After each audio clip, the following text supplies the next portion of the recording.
Well, hello, everybody. Good morning. Welcome in on a Monday. Longshore McKnight, presented by Bud Light. Easy to drink, easy to enjoy. So glad you are with us here today. Hope you had a wonderful weekend, a great Easter.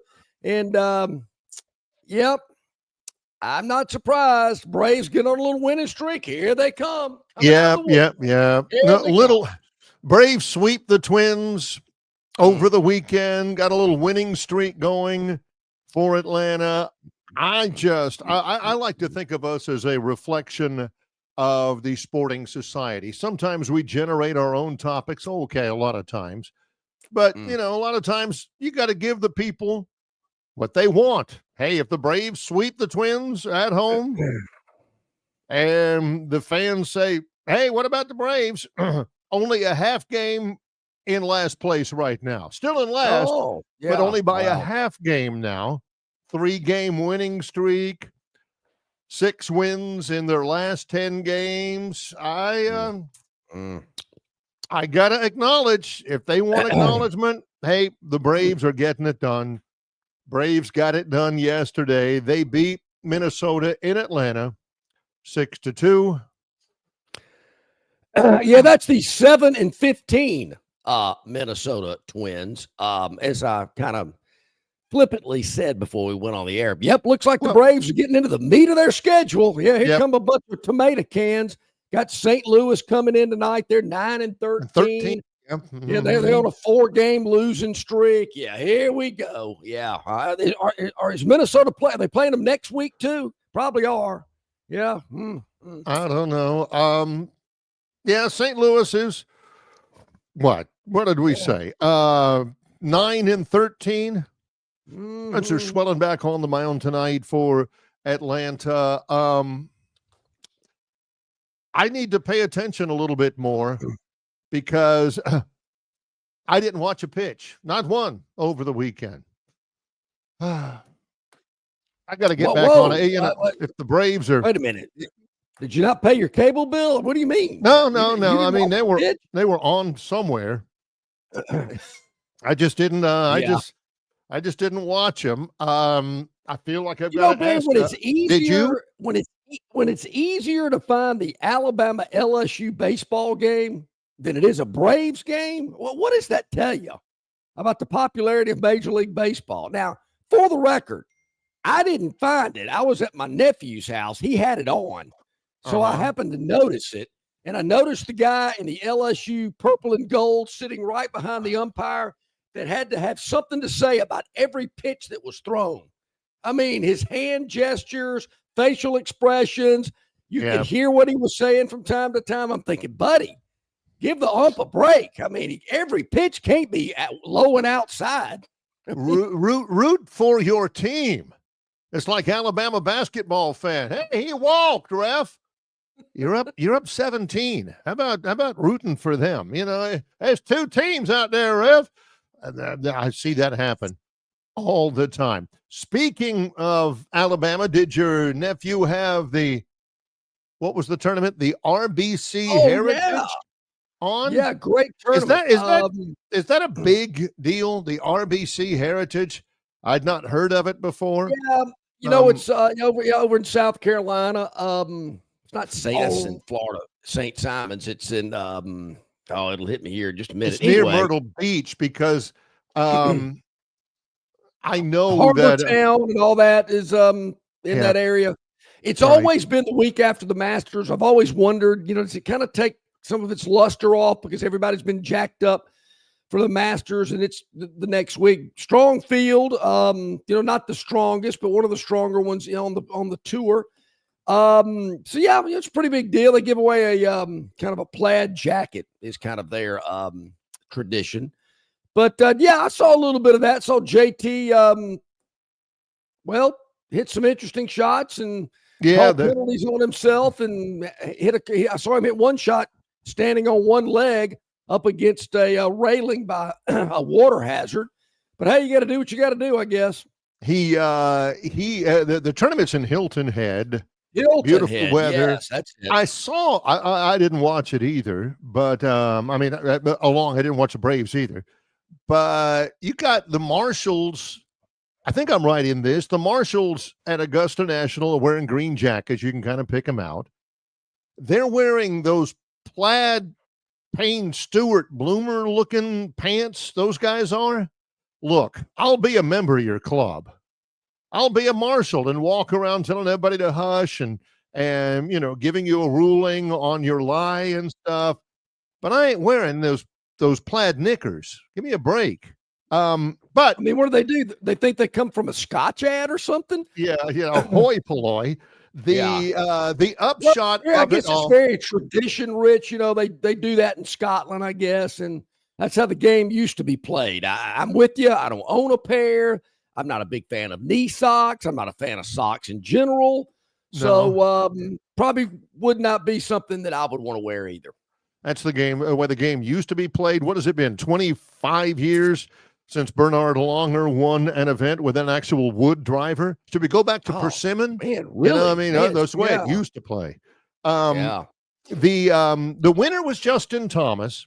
Yeah, and JT. yes, it's true. He is the first winner this year on tour that went wire to wire. Led the first round, led the second round, led the third, blah, blah, blah. But he had to have. Hold on just a second. I'm not sure that's totally accurate. I want to say he was one down going into the third round. He took a penalty shot. I remember that he got an official to come over. They called a penalty on him. You could be right, but I want to say he was 13 under. The leader was 14 under. Su Win Ho or Su Right, Hee. that's right. He led after the first round, and of course, he led after the last round. That's more accurate to say it that way. But he did need a little playoff hole. Did Justin Thomas win it, or did Andrew Novak lose it? Of course, first of all, great theater. In the first playoff hole against Andrew Novak, who I had never heard of in my entire life. Nothing wrong with this. Late in the round, Thomas was already in the clubhouse ahead of him, had a 68, no bogeys on the final round, finished strong. Novak had an 8-footer. Ooh. For a birdie to win it outright in regulation. 8-footer. But goodness gracious, it wasn't even close. Well left of the cup. So they go to the playoff. Novak barely made the green on his approach shot. Had a long birdie putt. Ended up 2-putting. Got par on the first playoff hole. Then JT, 21 feet out. Dagger. Bottom of the cup to win it. He opened with a 61 on Thursday, which tied the course record. That's impressive. Yeah. Theoretically, he was trying to beat the course record, I believe. Yeah. If you haven't watched this long enough, there's always going to be a little Caddyshack interjection. You just got to know it. If you don't know it, Andrew just let Novak it go. When he missed the 8-footer to win it, and on 18, rat farts. First win for Justin Thomas. I don't get this. He's a 2-time major winner. First win in nearly 3 years. Yeah. I don't get why that's a big deal. Like you said, post round, winning is hard. Alabama football hasn't won a championship in 4.5, 5 almost. Ooh, yeah. And people are acting like, oh my gosh, it's the end of days. It's hard to win a championship. Yeah. 3 full years without a win. You want to go down golfers that you have heard of, famous, renowned golfers who haven't had a win in 3 years? Why is that a big deal? So what? You won it. Yep. Really good. Really good. Yep. Yeah, so glad to see JT get a win. Didn't have the greatest of Masters. And there again, he had some unusual twists and turns while he was there at the tournament at Harbortown. Isn't that where it's Harbortown, but I bet the word town has an E on the end of it. I think it does too. Hoity-toity kind of and they've got that lighthouse by the 18th green that's painted kind of a red, or orange, white, however they paint those things. So I'm familiar with the locale and what it looks like. I just couldn't remember the name. He back-to-back 69s to enter Sunday. He was a shot back entering yesterday. Okay. He would have been tied for the lead heading into the final round, except he hit a ball in a waste area. Yes. What in the world is a waste area? Well, it is an unkept bunker, would probably be the best way to describe it. It's a natural part of the golf course. It's just unkept. So you can ground your club. If you hit it into a waste bunker, it's usually, a coarser type of sand, maybe some pebbles and rocks mixed in, things of that nature. Right. You see him a lot out in the desert. And anyway, you can move debris. And he did, and he believed that when he moved a pebble of some sort, his ball moved a little bit, but there was some confusion. Nobody else saw it, right? I mean, if he had not called the penalty on himself, and to his eternal credit, he called it on himself. Yes, he did. Sorry, guys. Yep. Nobody would have known. No. How many of you guys out there would have done that? Well, in this day and age, I think there's this fear of some guy went back, rewound it, zoomed it up, got it on the internet, and then said, look, JT didn't call a penalty on himself. I'm not saying that's the main reason he did it, but in this day and age, people have done that before. Now, how they get the number to CBS to tell them this information, I don't know. Who goes to all this trouble to look it up and get it on the air? I don't know. But there again, that's part of how the game is played. The official came over. They talked about it. They went back and looked at the tape. JT continued to play. I believe he was walking down the fairway. The official rode up and said, yep, your ball moved, 1-shot penalty. He said, okay, I get it. Moved on. But in golf, when it's that big of an expansive area and everybody's, you can't have an official over everybody. You've got to self-police, so to speak. All right, I got another one. He hit one in the water, but it was like, it was just a little like swampy area. He was in about this much water, just enough to cover his ball. But it was in this little pond area that had a red ring spray painted around it with little red posts around it. And they bring the marshals out. This is the equivalent of a football replay, and everybody's waiting around. The fans are sitting there, hands in their pockets. He's able to stand on the little bank and hit it. And, he is covered with mud, all that. He hit a little chip, got it out and all that. And I've never done that. I've always can't you take a drop or something? And you can, but of course you're going to take a stroke. Right. There will be a penalty involved there. I've tried that a couple of times when I played golf. It never works. These pros, I guess, know how to do it. And, mud, water gets everywhere. 80% of the time the ball doesn't advance an inch. And you're thinking, why did I go to all this trouble? Just take a drop. But there again, these guys, they're pros for a reason. They feel like it's worth it, and every little stroke counts, as they say. And as I saw the officials being called multiple times, I thought to myself, what are those guys behind him doing? They're sitting there with their hands on their hips, or they might be going like this. Like, what is going on up there? Let's go. What is happening? Hey, is he about to hit, or is it? Yeah, what's the slow up here? What's the log jam? I will say this, Barry, my nephew told me this story as well before I got to his house on Saturday night. Right. He had some of the family and friends over, and my mother-in-law and my brother-in-law and his wife had got there before we did. And he's got a little outdoor area, had the TV on. He cut it on, said, something's got to be on, some game or whatnot.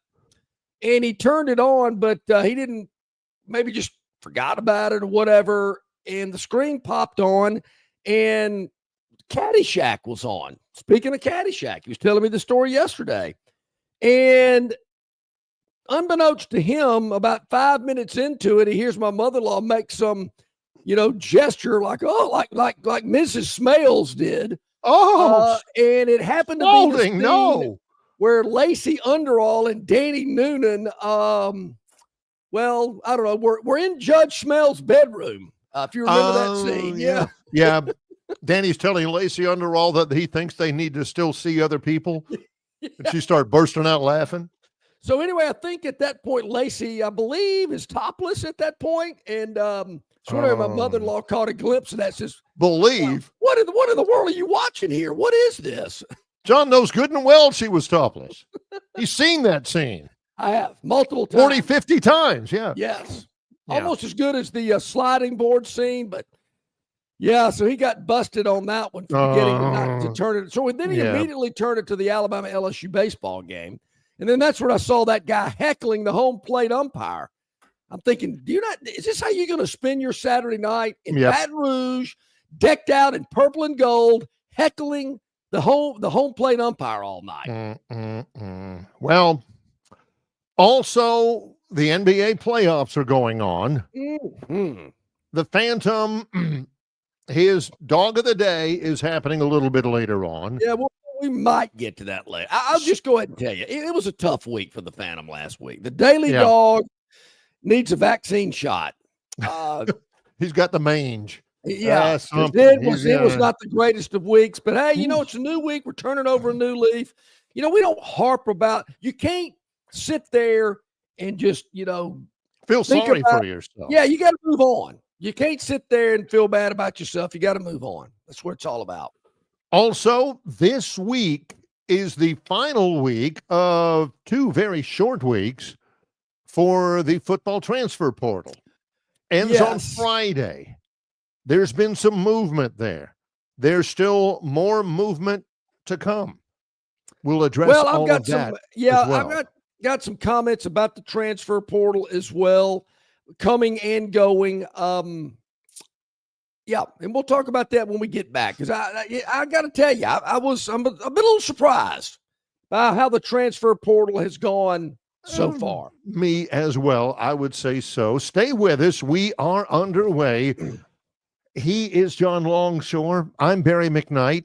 In association with Yellowhammer News, it's Longshore and McKnight, presented by Bud Light. Known by avid golfers as one of the most beautiful and challenging stops on the Robert Trent Jones Golf Trail, Cambrian Ridge in Greenville lies just 40 miles from Montgomery. It is well worth the ride for any golfer looking for 27 holes of jaw-dropping golf. The greens have been redesigned to accommodate the higher green speeds associated with their installation of the latest generation of ultra-dwarf Bermuda grass.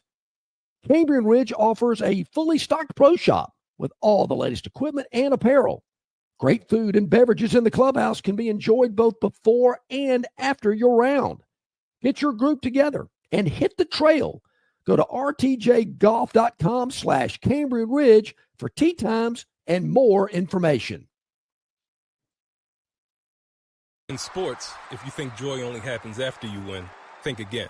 Look at the world's most successful athletes like Serena Williams, Brooks Koepka, and Alex Morgan. They don't spend all their days grinding away. They take time to enjoy themselves, like getting together with friends over a Michelob Ultra, because they know that happiness is the key to winning, and that joy is the whole game, not just the end game. Michelob Ultra.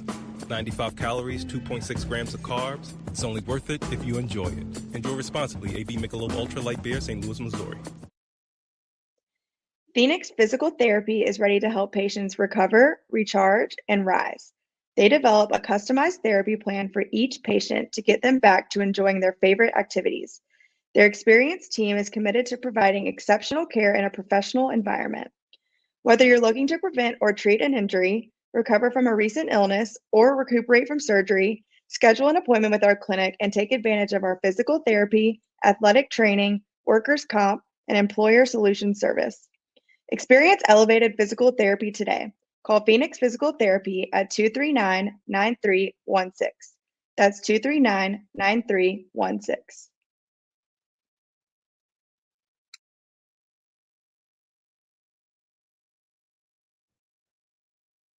All right, welcome back in, everybody. About 20 minutes till 20 minutes after the hour here on a Monday. Barry, you've heard the statement, you can't judge a book by its cover. Yes. Just can't do it. The cover looks, I don't know, that cover doesn't look good. I'm not sure that book is either. Yeah, so, no, sometimes there's some really good books with a really bad cover. That's Sometimes right. there's some really bad books that have like an airbrushed picture of Fabio holding some woman with her hair blowing back on a beach, and it's terrible, but the women Barry, buy it. I think you could say the same thing about albums. Back in the day when you used to go to, the record store and buy an album, you go, man, that album cover is killer. Man, that thing looks awesome. And they knew it. You'd be over there at in the Music mall. Land. Yeah, Music Land in the mall. And you got, I don't know, kids, this may be over your head, but you got bins all up and down, reggae and top 40 and album rock and everything. And you got them all with these little tabs, and then that had B, C, D. And you don't know what you want to get. So it's like Spencer's with the posters. So you're flipping. You want something to catch your eye. Whoa, look at this one. This is cool. Look at this Cars album. It's got this girl behind the wheel, and she's going like this, and she's pretty hot. Yeah, I got to buy that Cars album. Usually a pretty solid choice when you buy the Cars. Yep. But there are also out there that say, hey, wow, look at this. Man, this is cool. And you get it, and it's a bunch of crap. Yeah. Can't judge a book by its cover. So the reason I bring that up, and I know this won't surprise you, but part of my daily routine to see if there's any musings or any reflections or haven't done it. Whatever it may be, but we're Coffee still yesterday's piece is still up there. So nothing new, no coffee, no reflections, no musings yet. I've already read the Sunday one. But what caught my attention here, Barry, once again, you can't judge a book by its cover. But number 44 here, Caleb Wheatland, a linebacker from Maryland that transferred to Auburn. When I saw that picture of that young man, I went, slow, chubby, little fat, not very tall. Maybe he makes up for it in other areas, but there again, the picture's just not making me go, wow, now this guy looks like he can play. That's what you said about that fine moo back in the day at the freshman mixer. Maybe she, what did you say? Makes up for it in other ways. In other ways, yes. Yeah. All right. Okay, Caleb. I had a female friend of mine one time tell me, because I said something, I said, I don't know. She goes, she does the best with what she has. I went, all right, there you have it.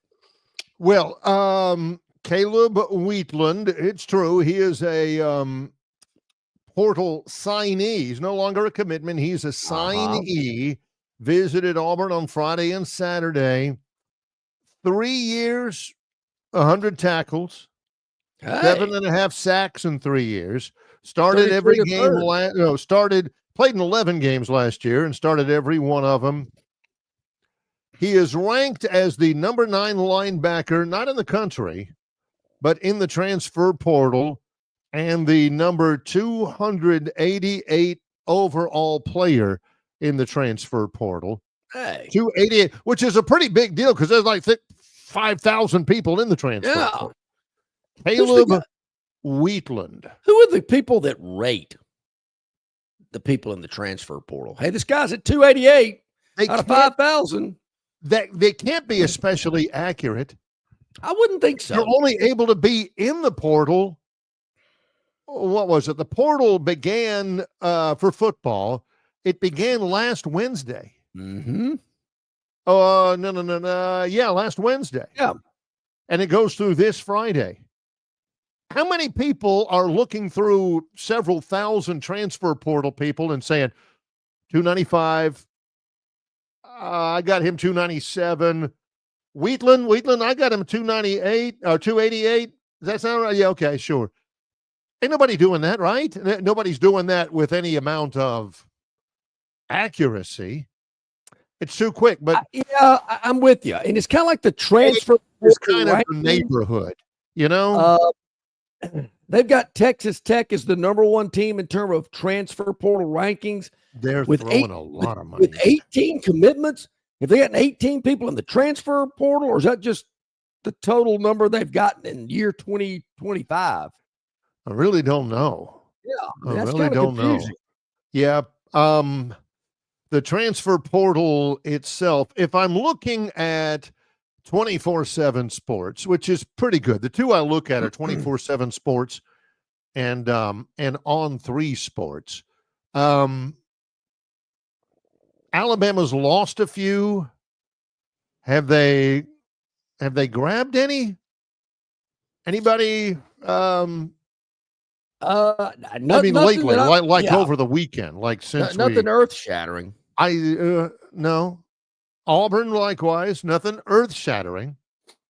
A lot of the work being done is being done by those schools who are, and it's spring, I get this. Yep. Who are, I don't want to say poaching from the group of 5 schools. Troy has a couple of guys that have been 3-4 year players for them, and that were strong with Troy through the winter. But now, right after spring practice, they're gone, not saying anything. Well, I was going to ask you about one that. of them, Philip Lee, going to Arkansas, who's a good defensive end, had been hurt, great kid. Damian Taylor, running back from Northport, who ran for 1,000 yards last year for Troy. He's going to Ole Miss. Jason Jones checks in. He says Texas Tech's collective owner just sold his business and has billions to put into athletics. Their payroll may be the highest in the country next year before the House settlement comes in, and there's a limit. He says this batch of portal guys are going for cash and cash only. They will all be second and third team guys. This is their last payday prior to the House rules going into effect, which is true. That'll affect the market, obviously. If the House settlement goes into effect, and I think it will, it'll be this week, they'll put limits next year. This year, there ain't no limits. The kid from South Alabama, the quarterback I was talking about, left-hander, Gio Lopez, the word is he's going to North Carolina, 2 years, $4 million. He's a good player. He's a good player. I got nothing bad to say about Gio Lopez. But $2 million a year for that kid who threw for 329 against Louisiana Monroe last year? So it makes me wonder, Barry, I mean, what kind of money are the 3 quarterbacks in Tuscaloosa getting? Are they just sitting there because they love Alabama? Or are they getting paid? I mean, if I'm a guy and I'm the second or third teamer in Tuscaloosa and I'm finding out the guy at South Alabama is getting that kind of money to go to North Carolina, I got to be thinking, where's mine? And what's Jackson Arnold getting to go to Auburn? Well, that's the big question I've got, because I had heard back whenever he signed that everybody, my Auburn people were nudging me in the ribs and saying, hey, I'm here and he's going for $1.5 million. Whoa. And now you got a 2-year quarterback at South Alabama going to North Carolina for 2. Jackson Arnold is probably knocking on Jay's door. No, Jason's door. Jason Campbell, who helps run the collective, or knocking on Hugh Freeze's door saying, Coach, can I see you for a minute? Yeah. Where's my money? You see what this kid, that kind of stuff. Nico, as Philip calls him, Nico Lamaliva. It's Nico Iamaleava. He was making 4 at Tennessee. He signs with UCLA. And John, there ain't no way on God's green earth that he is getting $4 million from UCLA. He's taking a pay cut. That was not a good business move. And now they're couching that. They're making excuses by saying, well, it wasn't about the money at Tennessee. It was about the offense. The offense wasn't about the money at all, which leads to one of John's top 10 rules of the real world. And I've written them all down. One of these days, it's time. John Longshore's top 10 rules of the world, ways of the wolf. If they say it ain't about the money, it's about the money. Yeah. John has told me that many years ago. Nobody else told me. And ever since he told me, I have found that is true. Yeah. Show me the money. I think it's a fire sale going on now. And you're right. Once this House settlement takes place, it'll be a totally different ball game. And I guess these athletes out there know it. Their advisors are telling them that. And they're saying, look, man, you better get it while you can get it now. Because this time next year it could be over. So, timing is everything. That's another one of my quotes. I mean, Oh, yeah, that's one of the top 10 yeah, as well. Yeah. timing is everything. Being in the Right. right place at the right time. Big believer of that. Also goes in line with it's not what you know, it's who you know. Who you know. But Yeah, that's there too. yeah, people use that all the time, though. I can't use, that can't be like one of my marquee statements. I don't know, because out of the top 10, that may be number one. I use it a lot. Out of Longshore's top 10 rules of the real world, not who you know. I mean, it's not what you know, it's who you know. Yeah. That's bound to be the most popular one. It's kind of hard to argue with it. I mean, I don't want to take credit for it. Used it multiple times. And yeah, I mean, I've seen it happen a lot of times, not just with me, but with other people as well. But yeah, you got to get it while you can. And I think we have a little fire sale going on now. Really looking forward to seeing this thing get a little more streamlined, buttoned up, because it's crazy. It's a wildfire. And I'm reading and hearing way too many people talk about how it's out of control. It's unsustainable. It's ruining college athletics. Well, how much more of that do we have to hear? And how much more of it do we have to see before something happens? It's getting to be about that critical mass. And like I said, I expect something. I kind of wouldn't have been surprised if somebody moved on that thing last week, but I gotta think that somebody's going to do something about it this week. They've still been hearing depositions and taking testimony and all that kind of stuff still going on. They don't want to hurry it if they've got time to make the decision, and it will change things. With all of our guests, and friends of mine that are season ticket holders, I guess they still are. I mean, they're not, taking an ad out in the paper and say, "Hey, I quit buying my tickets." So I'm, and it's almost, I think, for a lot of people, I know a lot of people have gotten out of the ticket buying business. They've had enough. Whether it's just the game has changed or it's too expensive, or they're aging out, if you will, and don't want to just, spend every waking moment on campus in the fall, which, I get that too. But most of the people I know still have tickets. But, are they thinking about it? Do I really want these? Do I really like the way college athletics is presenting itself now? I don't like all the money that's a part of it. Not only that the coaches and the players are getting, but the money I've got to spend to support my school. And I wonder in Alabama's case, are some of their fans just exhaling? I mean, after that 17-year run with Saban, are they is the fire burning in their gut like it was during those 17 years? You mentioned they had won a national title in 3 years. I don't see people panicking. It's almost like, well, we had that great run and we're probably hitting the reset button for a while. And I still love them, but I don't know if I'm going to go to, a championship game and then a bowl game or multiple playoff games or whatever it may be. I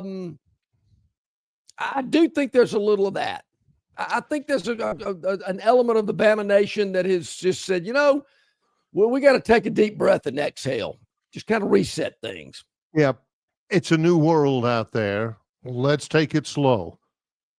But then again, you got Bob from Pike Road who chatted on Friday and said, offensive line's going to be elite. The wide receivers are much improved, world class. And it's a playoff team. Absolutely. And he'll take nothing less. Was that from last year, 2 years, 3 years, 4 years, 5, every 6, one of those years? Yeah. I mean, yeah, I feel like I've read that before. Yep. What was the other one out there? I think it might have been from John Dent. I'm sitting here looking through on the what, if any, position or positions is Bama looking to the transfer portal to fill? Tight end. That's one of them. We talked with Rodney about that. But again, it's always last minute. You better be doing your homework, because if somebody else enters the portal late, then you've got not much time to try to fill. They've got, you've all of a sudden you lose this kid you weren't expecting to lose. You got 2 days to come up with a reasonable facsimile. But, what I see here at 24/7 Sports about Alabama, John Dent, back in January, Justin Okoronkwo transfers out to South Carolina. 3-star. Sterling Dixon in January transfers out to North Carolina State. 3-star. King Mack in January transfers out to Penn State. 3-star. Jaron Hamilton, a wide receiver, who transfers from Alabama to Arkansas State. Jaden Hobson transfers into Alabama from South Alabama. He's an offensive tackle, 3-star. I've just named 5 3-stars who were in the program. Some of those 3-stars are seeing the writing on the wall. Not every person in the transfer portal is quitting on his team and just looking for a way to get out and get more money. Some of those guys, that's the other aspect of the transfer portal, John. Some of those other guys are encouraged to get into the transfer portal. Kind of give it a little nudge, a little push, if you will. This might be a good time for you to explore other options. And we'll help you if we can. This is another one of John's rules of the real world, but it wasn't top 10. This is like top 35. If your girl says, I think we need to start seeing other people, maybe Jeff Foxworthy, he said, I think we need to start seeing other people. That means she's got her eye on somebody. Yep. And she's already trying to cull him from the herd. I mean, I can't remember the girl's name, but she was telling Hamilton at the pep rally that they needed to see other people. I think she had her eye on a football player. Hamilton kind of what? Really? I thought things were great. Denise was her name. Denise, come on. I thought things were great.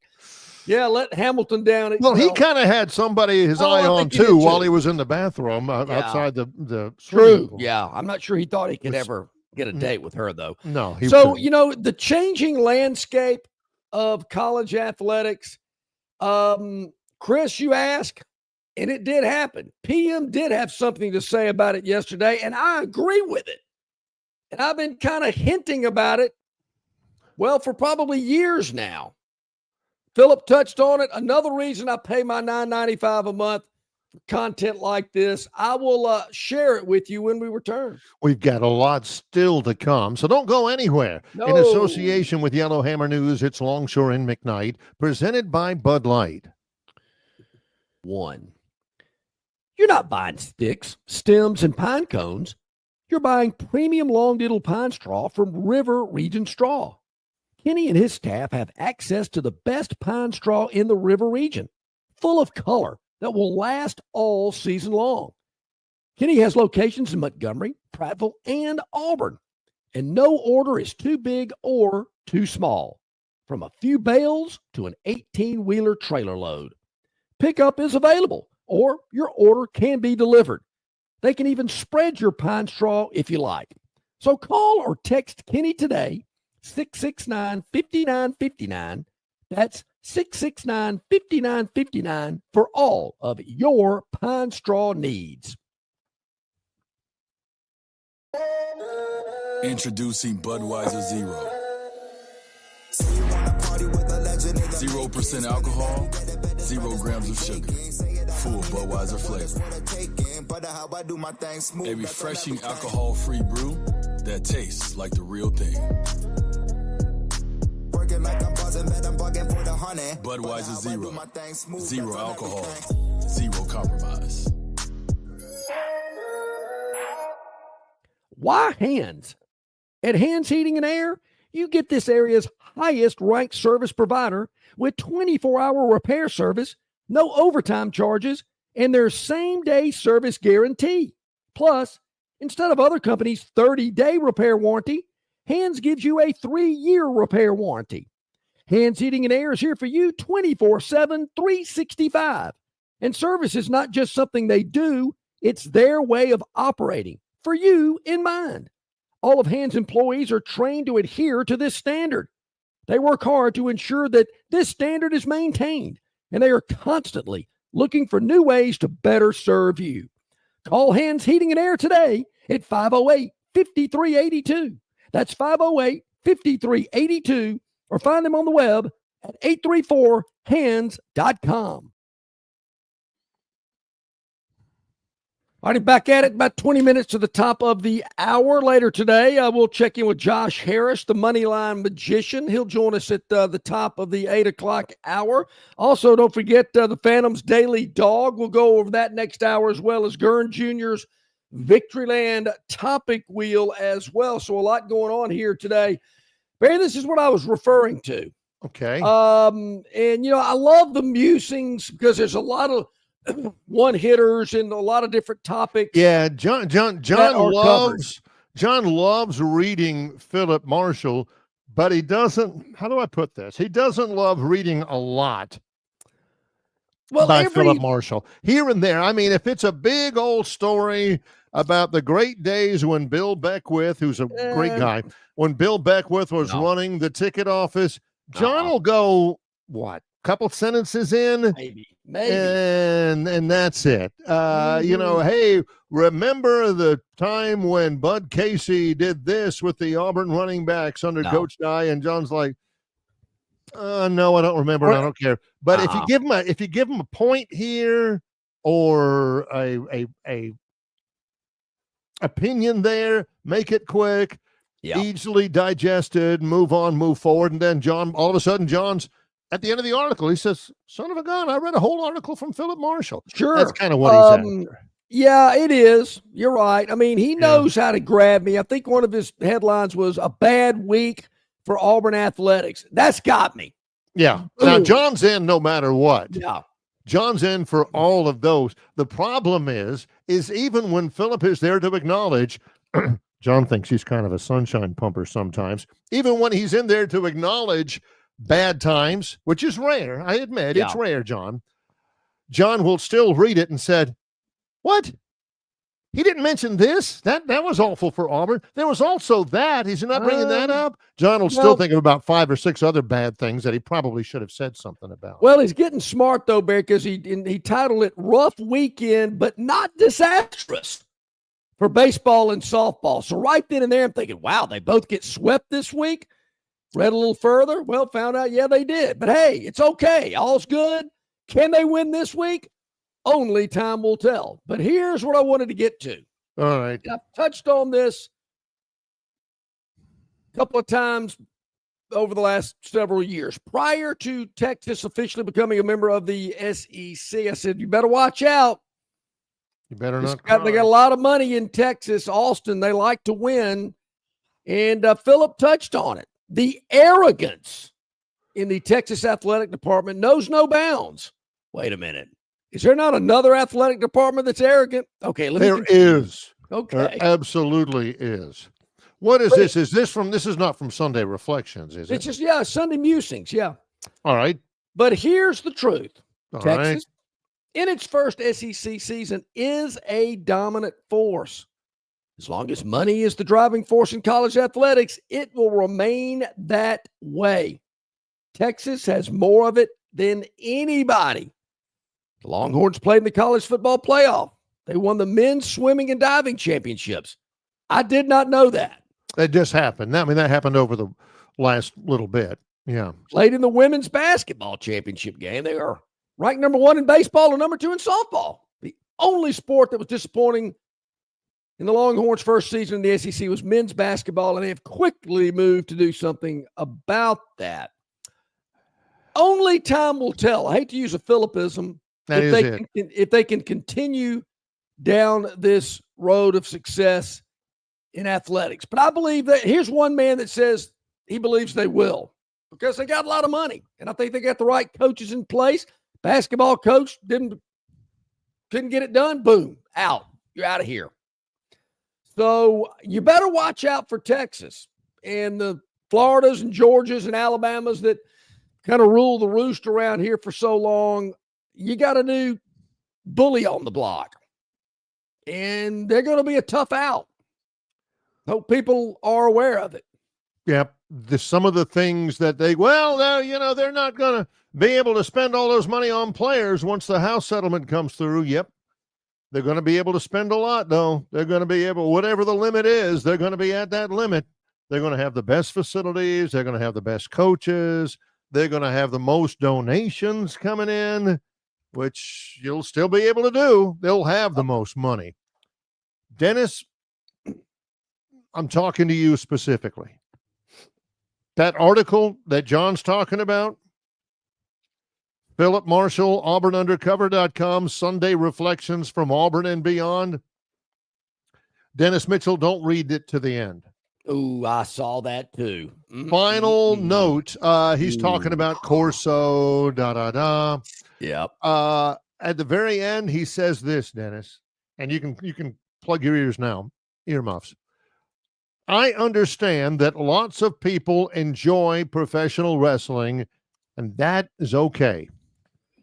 What I don't understand and will never understand is reputable news outlets covering it like it's actual competition.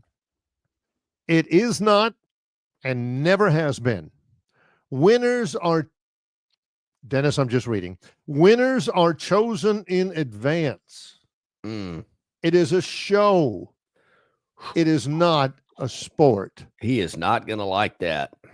That's Philip saying that. That's not me. I don't want Dennis to text me and say, Barry, how could you say that? No, that's not me. That is Philip Marshall talking about professional wrestling. Now, I would have really, Barry, been touched.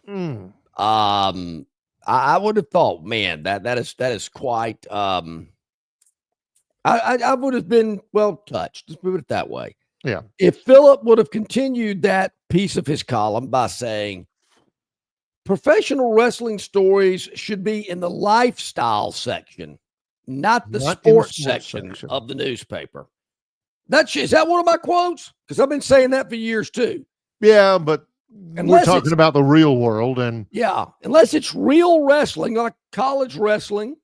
I think the Big Ten still has college wrestling. I'm not sure. Olympic wrestling. Yes. Then it should be in the lifestyle section. This WWE business or whatever it is, choreographed, winners already predetermined. Dennis doesn't want to hear it. I'm with you, Barry. Look, I'm not going to get on somebody or people that entertain themselves by going to one of these events. To each his own. I don't get it. Yesterday, was it yesterday or was it Saturday night? Saturday night. WrestleMania, WWE WrestleMania 41. My buddy Gunner, we all know Gunner. Gunner, it's like, sure. Everybody knows my buddy Gunner. He was at the Troy baseball game on Saturday. Soon as it's over, well, not soon as over. We stayed out a little while and everything. And he says, man, I'm going to go watch WWE. And a bunch of went with him and everything. Gunner does it up right on his back deck. And I mean, they love it. But the point is you got WWE and you got, I don't know what regular media are, the lifestyle people, the people in the newspapers. And again, for those who don't have memories, newspapers are the paper that people will print out what's happened on them and they'll sell it. And they'll have like the lifestyle section person coming out, and they're only doing that to watch that toothless grandmama want to pick up the folding chair and throw it in the. That's correct. To knock, Cody Rhodes in the head or something like that. So, it's a big deal. I mean, it is. No, there's no doubt. It obviously makes a ton of money. People seem to enjoy it. I have no interest in it whatsoever. There's something else. Well, before I get to that, Pat Dye called it wrestling, not wrestling. There's no E in it. Yeah, it's wrestling with them angels. Yeah. Pat Dye got rid of wrestling at Auburn, 1982. They had a great program. Auburn wrestling was a big deal. Big deal. Yeah. Here's another thing, Barry. I don't know. It just doesn't attract my interests. The president seems to like it a lot. this UFC stuff in a cage where these people are beating the hell out of each other. That stuff is. I don't get it. There's no future in that, man. I just don't get that sport. But there again, it's become extremely popular. People love to go see it. It's a production. I think that's pretty real, though. I think it's pretty real it's too. Just I've seen people get knocked. I don't get it. What is it? Smokey said, and when Tiny knocked out that kid on the bicycle because he wanted to steal his in Friday, he got knocked out. Oh my gosh! I'd like to see a heavyweight boxing match. Smelling salts and boxing matches have always kind of piqued my interest. I've always wanted to go to a heavyweight fight and sit on the front row. Don't think that's ever going to happen. But the UFC cage match stuff, people using their feet, their elbows, their fists, a lot of blood. I just don't see what the entertainment value is in that. It's like people, Barry, that watch horror movies.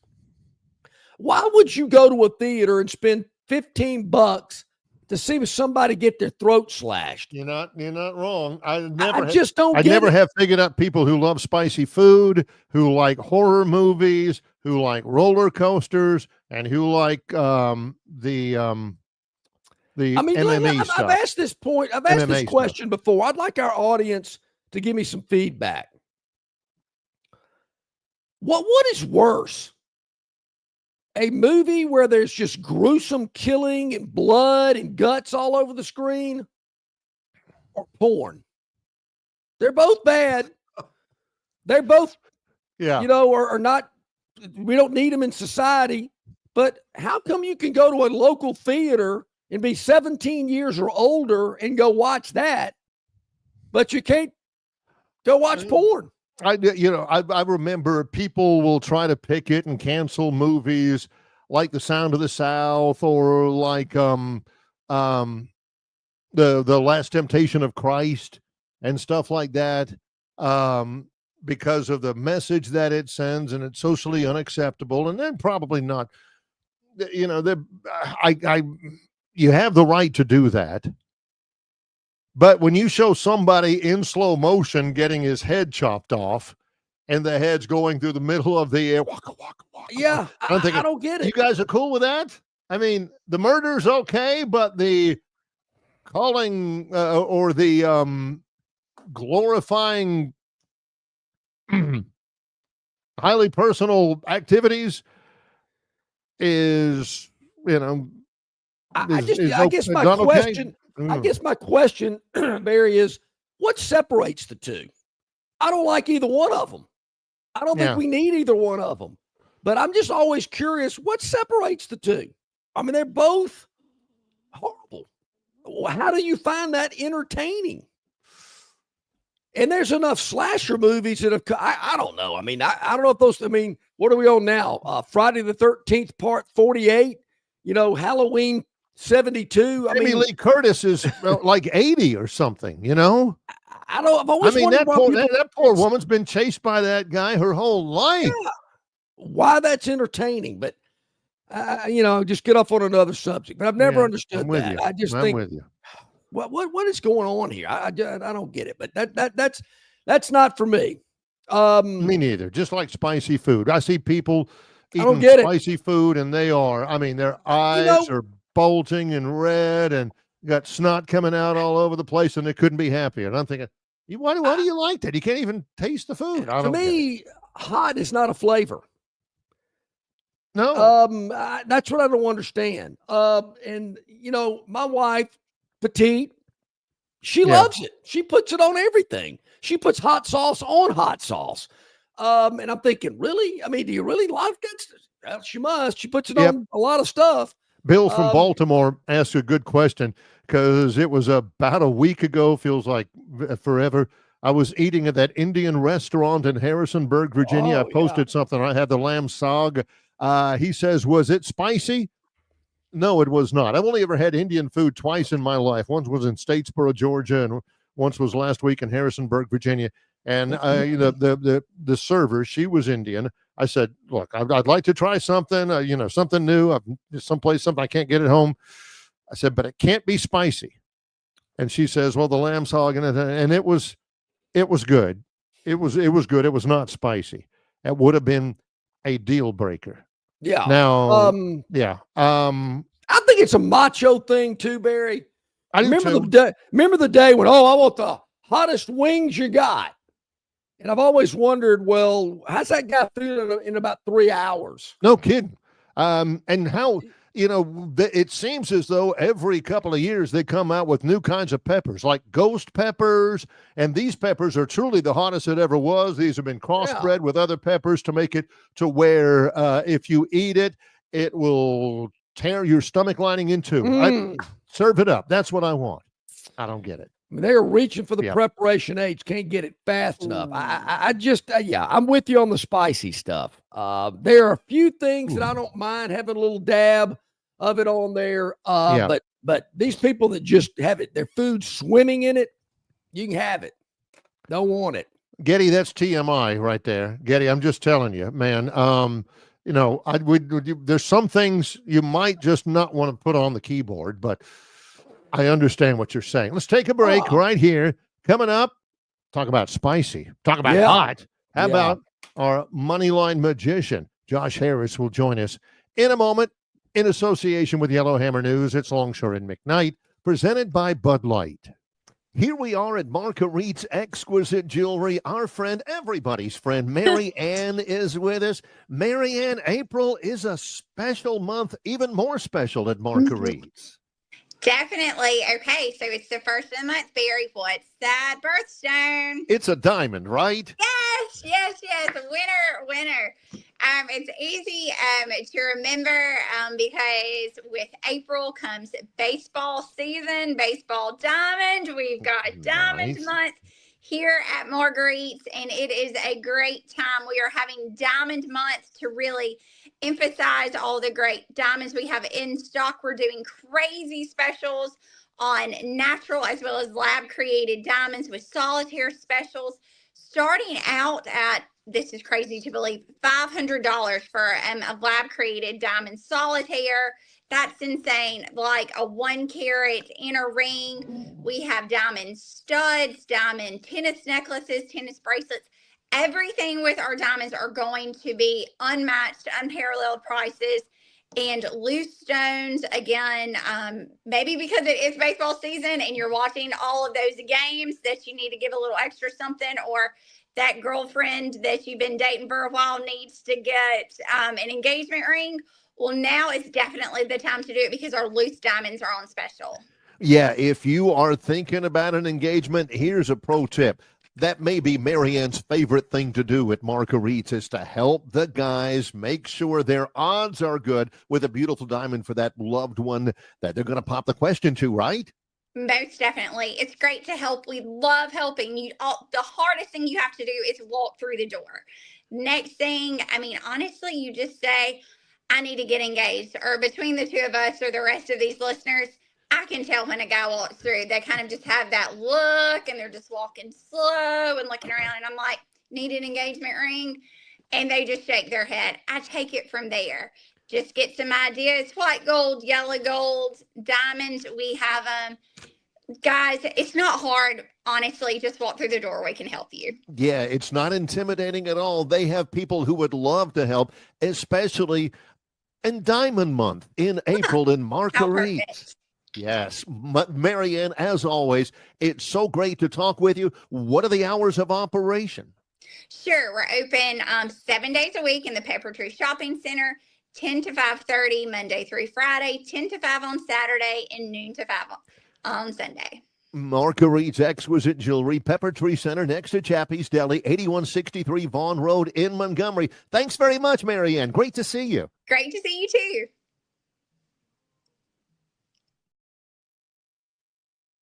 Okay, a couple of minutes to the top of the hour, getting real close to it. As a matter of fact, our man Josh Harris, Moneyline Magician, going to join us here as he does on Mondays to recap the weekend and look ahead as well. Also, remember, we're at yellowhammernews.com. You can check out the show there, daily recap in the afternoon of what happened on the program. You can always check that out, yellowhammernews.com, Facebook, YouTube, X, Instagram, Spotify. whatever's convenient for you. And we really appreciate everybody hitting that like button, hit that subscribe button, tell your friends, tell your buddies, and really getting a lot of good feedback, Barry, of people that listen to us when it's convenient for them, whether it's through Spotify, in their car, when they're out walking or whatever it may be, or checking us out later in the day at yellowhammernews.com, Facebook, YouTube, all that good stuff. Well, what I get a lot of are people who check us out on Spotify. Yeah, John and the vast majority, we do a lot of television, but the vast majority of our background has been on radio.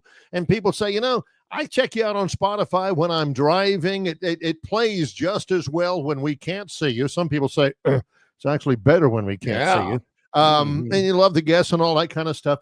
And we'd love for you to watch us on YouTube, on our YouTube channel and all that, because on radio, I know Josh Harris plays really well on radio, but you miss sometimes the caps, the different ball caps. You miss the background. Maybe he's in Alberta and you see a polar bear peeking in the outside of the camera and all that kind of stuff. But I'll take him, just on Spotify. I mean, there's value there too, right? Whatever you can, however you can get us, it will work. And our man Josh Harris joining us here today. Really looking forward to seeing where he's located. Got the sunglasses working today. Little foliage in the background. I'm thinking Hilton Head Island with the Justin Thomas entourage post PGA Tour win. Yeah. Me and JT were chilling up here. Was a great weekend on the court. No, I'm in the backyard of my boss's house. So does he know? I told him I had a very important. No, we're about to have a big conversation. Awesome. No, I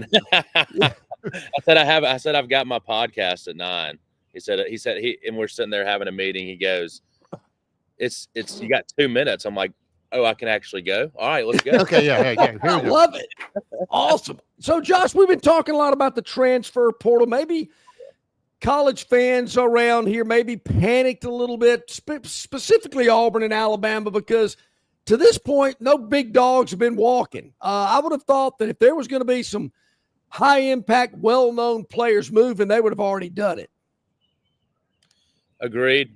I think we're everybody, of course, had their fingers crossed Ryan Williams was going to stay, right? Just for whatever reason, we were like, is he going to stay? Please.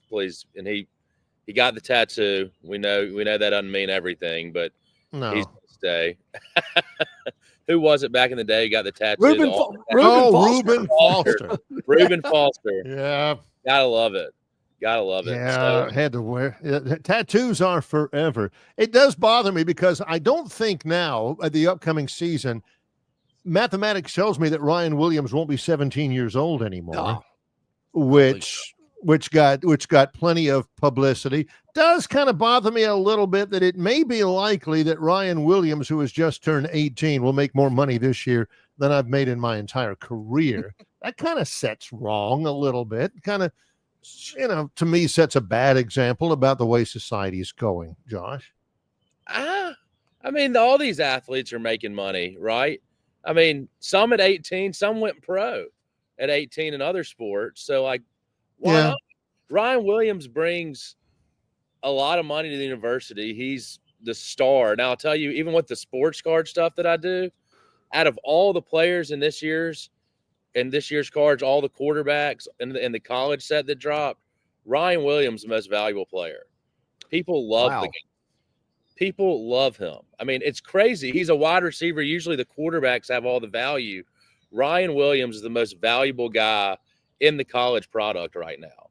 Maybe because he doesn't sign as much as some of the other guys, but people absolutely love this guy. I mean, he's 17. He moves like no wide receiver you've ever seen before, right? He's a phenom. I think he's done a good job of promoting himself as well. Maybe not, big time, just the way he carries himself. He's very charismatic and, loves to talk to people. I might have shared a story. I don't know if you had heard this, Josh, but my number 3 child is a freshman at Alabama, and his girlfriend's little brother is having some health issues. Huge fan of Ryan Williams. This young man's probably about 12 years old, And my son saw Ryan walking from class across campus and just walked up to him and quickly explained the situation. He said, "Oh, man, I'd be more than happy to sign something for you." And little stuff like that just, goes so far with people just, wanting to be a part of you, wanting to support you, wanting to be a fan of yours. Absolutely. I mean, and you look at some of the better players at Alabama, or just in general, we'll take the Bamarism out of it. The people that do well, not just athletically, but financially in the pros, generally are good people, right? You see like Peyton Manning, right? Like he was, of course, an incredible quarterback, but he's just a good dude. Yeah. Everyone likes to see him on the commercials, right? The people that don't do as well, like I'll give you an example, Ja Morant, right? You don't see him with a bunch of ads, right? You don't see, No. I mean, he's doing fine financially, right? You're not going to see Nico Maliava with any ads anymore, right? After what he did. You see the guys that are humble, good men, right, that grow up fast. Milroe, right? He might not have been the greatest quarterback towards the end of the year, but a phenomenal person. That goes a long way. That goes a long way what people look for, locker room guys, which is I think we talked about this, Barry, a while back. I think Shaquille O'Neal has more sponsor involvement than any current or former athlete I can ever remember. He is pumping about every product known to man. Icy Hot and General Car Insurance and Home Depot, Papa John's, and I mean, whatever you want. He does not do, Buick. He does a lot of stuff, man. It's unbelievable. The money part, though, Barry and I've talked a lot about this. Do you think what happened in Knoxville has maybe put it in fast forward to try to get some structure and guardrails and rule books in place for college athletics? I think so. And I think I'm not sure if I said it last week. I know I've said it a million times since then, though. As much as I hate Tennessee, so they handled that and saved college football. I mean, the way that they handled that of saying, Nico, no, we're not playing this game. We're not playing the holdout game. If you got a problem with what you're making, we're not starting that because that's a problem. If they let him get away with that, everybody starts getting away with it. But you're right. It is a wake-up call because we can't start having holdout in college football. It's not the university paying for them. It's not supposed to be the university, at least. It's supposed to be made on their NIL, name, image, and likeness, right? So sponsorships. Whoever wants to sponsor them, go ahead. But you can't be holding out in college. It's just not what it's about. That's not what the rule was about. And they shut it down real quick, and that's big. I mean, I think if they were to play ball a little bit, then you heard Oregon say, Lanning said, don't bring that up here. We're good. So I'll be interested to see what happens with them.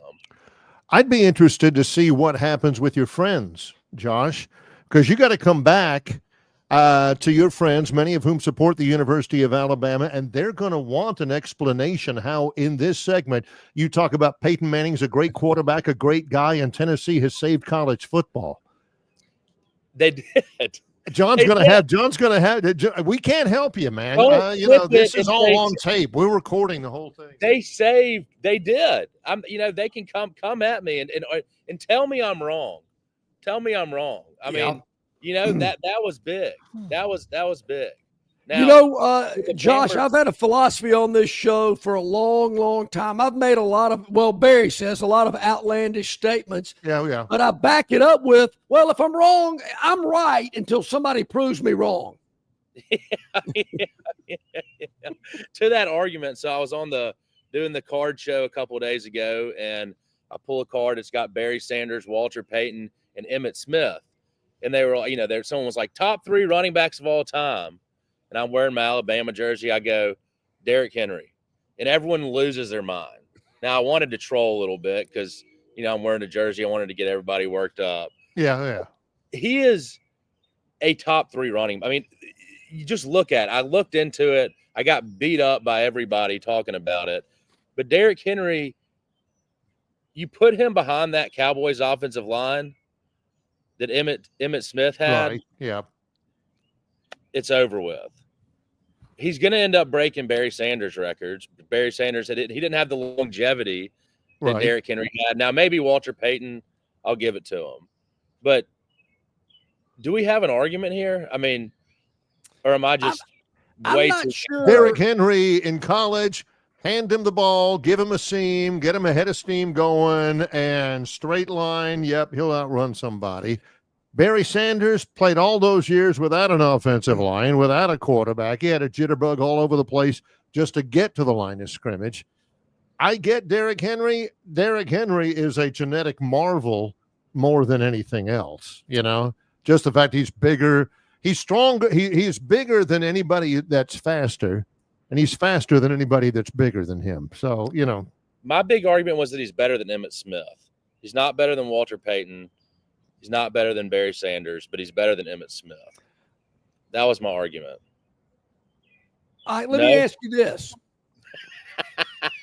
Has Derrick Henry gotten the recognition and publicity that a Barry Sims and a Walter Payton Emmitt Smith. Emmitt Smith. I mean, I wonder if he's gotten, is he as well known? Have the He's every bit as good a dude as those guys are. I love him. Yeah, no doubt. Is it the teams that he's played for the Titans for so long? They weren't the greatest. I mean, Baltimore's pretty good, obviously. Yeah. But I wonder if Emmitt and Sweetness and Bill and Sims just they were better known. I'm just not sure Derrick Henry's as well known as those guys were in their prime. Agreed. It's just not the same era, right? Running backs were the stars back then. Yeah. Right now, and that's why I say Derrick Henry even more now is look at his longevity. Nobody has longevity like that in the NFL. And to go back to college, there were some games he ran it 45 times, right? Just up, run, and they do the same thing in the pros. You get a lead, and in college you hand it to number 2. He's the best closer in college football history. I'll grant him that. How many years did Emmitt play in the NFL? Pretty good bit. 14, maybe. 14? Yeah. Because when you said longevity, I was thinking about that, Josh, and I never thought he was the greatest running back. He just, there again, timing is everything. But Mark Ingram, what was in the league 12 years. For a running back, that's like 50. Yeah. But Derrick Henry's been elite every year. And so what's he, 5,000 yards behind Emmitt Smith? Probably not getting there. But in today's ball game, the argument's still there. I just think there's an argument. But I just want to that's I didn't want to say it. It's not definitive. There's an argument. And Emmitt Smith is number 1. He's rushed for 18,000. Derrick Henry, geez, he's at 11,000. So he's about 7,000 back. And Emmitt played for 15 years. If Emmitt Smith had played for the Carolina Panthers, would he have been as well known? Would he have had the records in the career that he had? You mentioned the offensive line at Dallas, but I also think it's playing for Dallas. Right. They're in the best TV windows every week. Everybody knows who the Cowboys are. I think that's a huge advantage as well. I'm taking Derrick Henry all day on my team. I got you. All right. I got you. With some, you're mentioning that Ryan Williams, maybe the most popular college card you've got. What about in the NBA? Who's the guy? Wemby, even though he's hurt. Yeah, he's done. He's hurt. He plays about 2/3 of the season. Yeah, but he and then probably the next biggest guy is Stephon Castle. He's the big rookie now for the Spurs that everybody wants to get. Really? Yeah, so he's a big chase in this new rookie class. Dalton Connect everyone likes him. just because the Lakers have a big fan base. Bronny James. A former Tennessee basketball player, Peyton Manning, a great quarterback, Vols football saved college athletics. What is going on? Watch out. You better look over your shoulder there, Josh. Man. I appreciate y'all having me. Yeah. No. All right, the Braves 3-game winning streak. I keep trying to go. John says it has, that the Twins are terrible, but hey, you play it. Yeah. We're 4-2 since the Moneyline Magician said we were going to win the NL East. Are you sticking with that? I'm sticking with it. I might even call the man and double the bet. That is a 67% winning percentage, which right now would put them only a game out of first place in the National League East behind the Mets. Bang. That's all you need to know. So hold on a second. Wait a minute. Are you telling me throughout this entire long, hot summer, I got to hear about the Braves every Monday morning from you? Again. If we do well. Yeah. Otherwise, there you go. About it. Yeah. I hear you. Well, if we do well. Yeah. We only got our good players coming back. We got some. Yeah. Well, we'll let you get back to your meeting. I know your boss is probably over there, tapping the crunching numbers and everything. Sales goals. Why don't you get excited when you talk about AccuShield? I can see him in there looking at it. The Braves, Josh, thank you. Tennessee.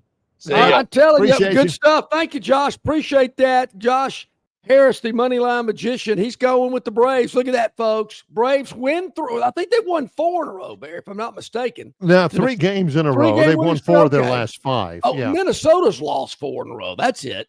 And then there was a 4 somewhere, and here they come. Yeah. I'm sure Robbie will be popping up here in just a minute. Baby. Yeah. I can just see it now. Well, Derrick Henry, if he had played for the Cowboys, wasn't there some talk about the Cowboys trying to acquire Derrick Henry? Trying to sign him, and Jerry Jones wasn't interested, and everybody's like, and I'm telling you what, he's like 31 now. He's played in the league 9 years. Emmett's played in at 15. And Derrick Henry looks as good as he ever has. I mean, the role of a running back's changed. He had a run last year for the Ravens, 80-something yards, and he's 31, and it's a hard 31. He's had the crap beat out of him for years and years because he had to pretty much carry the Titans offense for forever, and he's still got it. I do agree with him. Sooner or one of these days, we'll look back. People keep talking about the old school all-time SEC running backs, Herschel and Bo and those guys. But production-wise, Derrick Henry was every bit as good, maybe better. And I want to say, man, he's very careful about his diet, what he eats, how he takes care of his body. I think that has a lot to do with it as well. But I'm with you. Derrick Henry, but I think there were weeks I just kind of missed him. Maybe because he played for a Titan team that wasn't that great. Right. He's on, the Ravens certainly are much better than the Titans. If he was on a team in LA, Cowboys, maybe a team up north, one of the New York teams, maybe a little bit different. But it's amazing. He's had a phenomenal career. They used to kid around, the Nashville Banner, I think is the name of the newspaper up there. They used to kid around that they had a stock headline. Henry rushes for over 100, Titans lose by 6, and they may have to adjust it every once in a while, but that was always one every year, every game. So let me ask you this, just to recap. I think currently, today, Derrick Henry's the best running back in the NFL. He's the most accomplished. There are guys who are fresher. But in the context of if there's a game you had to win and you had to pick a running back, he'd be the guy I pick, even now when he's 32. Daniel says, in the last 50 years, I'm going to say, because we probably started knowing what NFL football was, well, maybe a little longer than 50 years ago, but let's just say 50 years. And I know there's a lot of great running backs. Would Derrick Henry be in the top 10? Oh, no top question. 20? He'd be in the top 5. He would be the Last one years. Wow. more than anybody else. He would be the one that I would hate to tackle. Daniel says this. He says, Derrick Henry has played for 2 good teams, the Titans and the Ravens. The Titans were good. He didn't play for the Panthers or the Bengals. That would be a different conversation. Ask Rudy Johnson and Cam Newton. Fair point. Fair point. Well, and final point, Bob from Pike Road said he is the only running back born of woman, which is a Macbeth reference. Nice job, Bob. Only running back born of woman to rush for 2,000 yards in a year in high school, college, and the NFL. Wow. Now, that is true. When he was at Yulee, which is north of Jacksonville, which is only about 15 miles, it is in Florida, north of Jacksonville. When he was at Yulee High School, they just gave it to him all the time. He had a very famous podcast that he did with somebody where he said that was the biggest adjustment to Saban. When he got to Alabama, is Saban would just blister him about pass pro. And he said, Coach, he'd keep missing the assignment. He said, Coach, I never had to worry about it. They just handed it to me. I didn't have to worry about any of the other stuff. About Coach, what is pass pro? What are you talking about? I got a block for somebody else? Yeah. What was that all about? I think Sean Alexander had a similar problem. Yeah. Not a bad problem, to be honest with you. No, it is not. Former MVPs, both of them. Let's take a break. Yep. In association with Yellowhammer News, it's Longshore and McKnight, presented by Bud Light. Located just 8 miles north of Alabama's state capital, Capitol Hill features 3 18-hole championship courses. With more than 1,500 acres of golf and nature, the pure magnitude of this facility is amazing and allows each course to be drastically different from the others. Capitol Hill also features an innovative 360-degree driving range 400 yards in diameter. Capitol Hill offers a fully stocked pro shop with the latest equipment and apparel. Great food and beverages in the clubhouse can be enjoyed both before and after your round. Get your group together and hit the trail. Go to rtjgolf.com/Capitol Hill for tee times and more information. All right, man, grab a Budweiser and take a knee. It is the best time of the year. It's baseball season. That means sunshine. It means behind-the-back peanut tosses. And it means sharing some cold, frosty Budweisers with your boys. Because there's nothing more American than watching America's game with America's beer. So let me ask you something. Are you ready to bring your A game? Are you ready to cheer every frozen rope down the line and amazing catch at the warning track? Are you ready for pitchers' duels and slugfests? Tell me, are you ready for the thrill of an incredible walk-off victory? I can't hear you. Are you ready for Budweiser and baseball? Then get on your feet, raise an ice-cold Bud, and let's make this season larger than life. Great times are waiting. Grab some Bud! Enjoy responsibly. Budweiser Beer, Anheuser-Busch, St. Louis, Missouri. The Destin Connection Seafood Market offers the freshest seafood direct from the Gulf of Mexico with deliveries daily.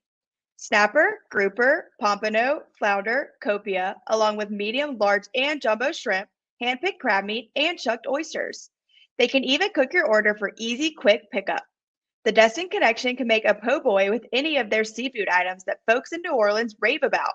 Go by and see them at 3750 Norman Bridge Road or call 288-4272 for pickup orders. All right, here we are, 23 minutes past the hour here on a Monday. Longshore and McKnight, presented by Bud Light. Easy to drink, easy to enjoy. We usually go over the Phantoms' daily dog about this point in the game. Rough week last week. It was a rough week. So we've turned the page, moving on to another week. Friday, we had a game which was, well, not even close. The Mavericks catching 6.5 at Memphis, and the Grizzlies took care of business against Dallas, and it just didn't go our 14. way. Yeah, it just didn't go our way. So tonight, Bear, we're heading back to the NBA because, well, the playoffs are getting a little, I don't know, juicier, if you will. A little bit more meat in them. Every series has at least one game in it. I mean, the weekend has been a busy one. Every series is underway now. No more of this play-in jazz that shamelessly wasted our time. Uh-huh. Now we're actually into the real basketball, and there are 2 games tonight in the first round. In the East, it's Pistons-Knicks tonight from New York, and in the West, it's Clippers and Nuggets from Denver in the second game. Yeah, very interesting. I love to watch the point spreads to see how the money, what's happening with the money within these games. We're going to go to a game on TNT tonight at 6:30. It is the Detroit Pistons taking on the New York Knicks at Madison Square Garden. The game opened as the Knicks as a 7-point favorites, dropped to 6.5. Little money on the Pistons. We like that as well. We're taking the 6.5 and the Detroit Pistons on the road at the New York Knicks. Detroit plus 6.5 is the play today. Also, right. What's interesting, though, Barry, is the game following that. We're not going to play this game. But I find it interesting is the Denver Nuggets opened up as a 2-point favorite. They are now a 1.5-point underdog. A lot of money coming in on the LA Clippers in their game at Denver. Denver's a home underdog tonight, catching a 1.5, but we don't like it. We like the traveling underdog in the earlier game, the Detroit Pistons plus 6.5, but that's a pretty good money line. That's a pretty good money move to go from a 2-point favorite to a 1.5-point underdog. I wonder why. Okay. Yeah, so there we are. It is on the books. It is out there now for everybody to peruse. That is interesting. I wonder what the deal is there. Something you got to keep an eye out on. Yeah. So Bob from Pike Road gave us a history lesson about Sean Alexander. He's not in the NFL Hall of Fame. No, neither is Cam Newton. Isn't that weird? No. Isn't that strange? How guys like Cam Newton and Sean Alexander, both former NFL MVPs, aren't in the Hall of Fame? I think that's strange. Sean Alexander maybe doesn't have as great a case in terms of all-time leading rushers in NFL history. By the way, Derrick Henry has surpassed O.J. Simpson. Derrick Henry's 19th in all-time rushing in NFL history, right behind Steven Jackson and Fred Taylor. Sean Alexander, isn't it odd? Isn't it poetic? Isn't it just coincidental that Sean Alexander is 37th in all-time leading rushing in the NFL? Because that was his number, 37th. He is behind Matt Forty, who played for years for the Bears, Thomas Jones, Tiki Barber. Played in Virginia. Corey Dillon. Man, some of these people I'm just Sean not Alexander, familiar with, Barry. not in the Hall of Fame. Sean, his problem was he only played for 9 years. He's done. Ran for 9,450 yards. He's got more yards rushing than Herschel does in the NFL. Number 50, Mark Ingram. Yeah, and he played for 12. What I don't understand, I wondered about a guy like Sean Alexander. You said he played 9 seasons. 2000 to 2008. Was he injury prone? Had he gotten injured? Or does it get to a point in time where maybe some NFL player said, like Barry Sanders. Barry Sanders, I've just had enough. I've made enough money. I'm happy to get with the what crap I've done. beat out of me all the time. I haven't, as Jimmy Buffett said in a great song, pissed it away so fast. Yeah, made enough money to buy Miami. Yeah. Maybe some of these players have done well with their money, invested it well, and said, look, I'm done. It's been a great run. I'm very fortunate to have been able to make the money I made, but I'm done. You think that was what happened with Sean Alexander? I do. I think some of those guys just they lose a step. And Sean, for all those years, was really kind of the bell cow of the whole thing. They used him a lot. His high water mark, I think it was in 2005 when he won the MVP. He ran for almost 1,900 yards that year. There was a 3-year period between 03 and 05 when he averaged about 1,700 yards. I wonder, Barry, if there's I'm going to go out on my terms.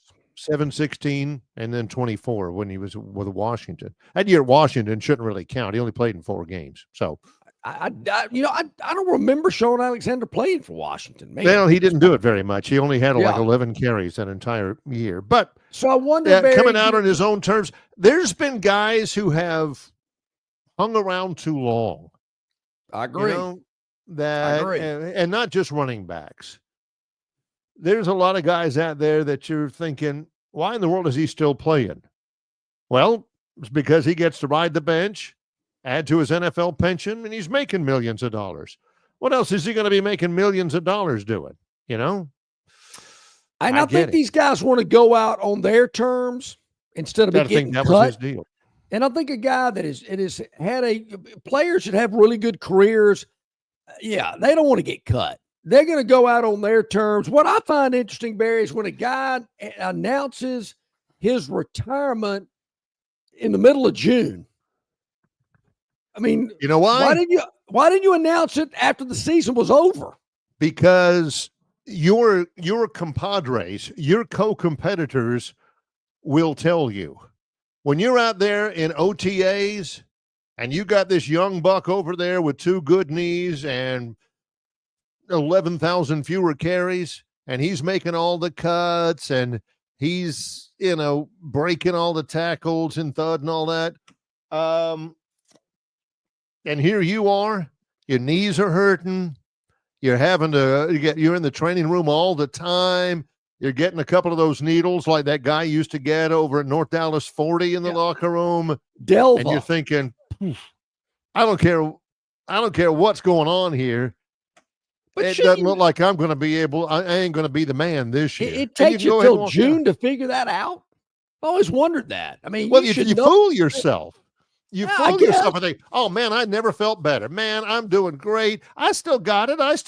My agent says I've got it. My agent says I can still get this done. Then you go out there to OTAs and your teammates are treating you like you're no big deal.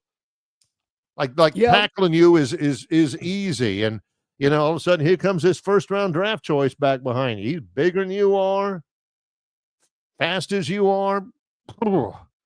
Writing's on the wall. All of a sudden, your agent's still saying, no, you got this guy. And you're thinking, I don't know who you're seeing, but I got to go up against this guy. I'm not seeing it. The agent still wants that 5%. Sure. So I believe we both agree. Former Alabama running back, Heisman Trophy winner, Derrick Henry, Tennessee Titans, Baltimore Ravens, one of the top 10 running backs all time in the NFL. How many more seasons will he play? He's been ridden hard and put up wet for years. I think the only thing that's driving him now is a trophy. He has not won an NFL championship. And the Ravens have a chance. Should have won last year. I mean, they had a chance last year. Shouldn't have won it, but they had a chance last year. If somehow they do it this year, if Mark Andrews catches that pass in the corner of the end zone for the win and doesn't lose it for him. Oh, that was tough. They win a Super Bowl this year, he goes out. He goes out big as day. He makes the announcement right after the Super Bowl press conference. Oh, man. Out. Wow. O-U-T, run off. Yeah. I think that's the only thing he's got left. I don't think he cares two toots about being the all-time leading rusher in the NFL. I think he wants. Maybe this is a better question. Will Derrick Henry promote more products other than State Farm Insurance? Auto. Home. I mean, don't you think? I mean, I'd like to have Derrick Henry to be my spokesperson. I think that'd be pretty cool. I do think he's the best running back in Alabama history, although he is the second leading rusher in Alabama history. The second leading rusher in Alabama history, I still think he's the best they've ever had. Najee Harris is the all-time leading rusher at Alabama. But we've made this point before. There are so many underrated running backs at Alabama that are really, really good. And the reason why they're underrated is because they didn't win a Heisman Trophy, which they used to profess they didn't care about, or they didn't win a national championship. Number 5 all-time leading rusher at Alabama. Now, Kenneth Darby. I remember him.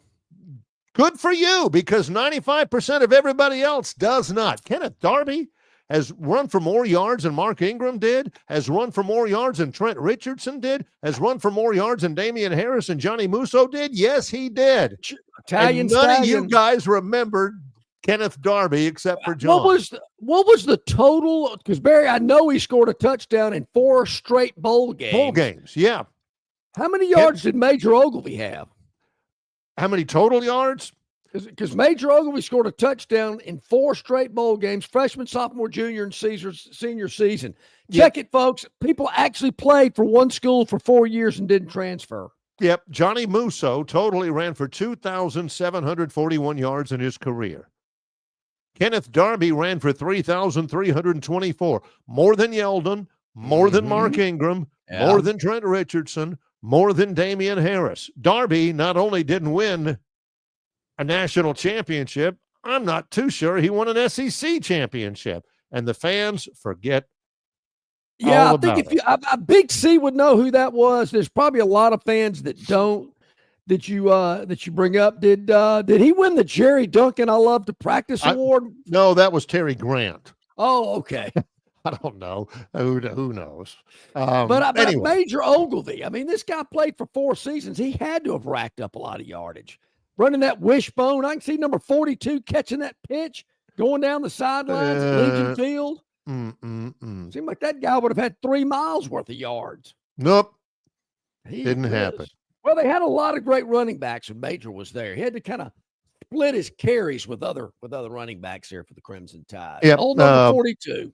Yeah, Mike Rhodes right. Derek, nobody ran for more yards in a single season in SEC history than Derrick Henry did.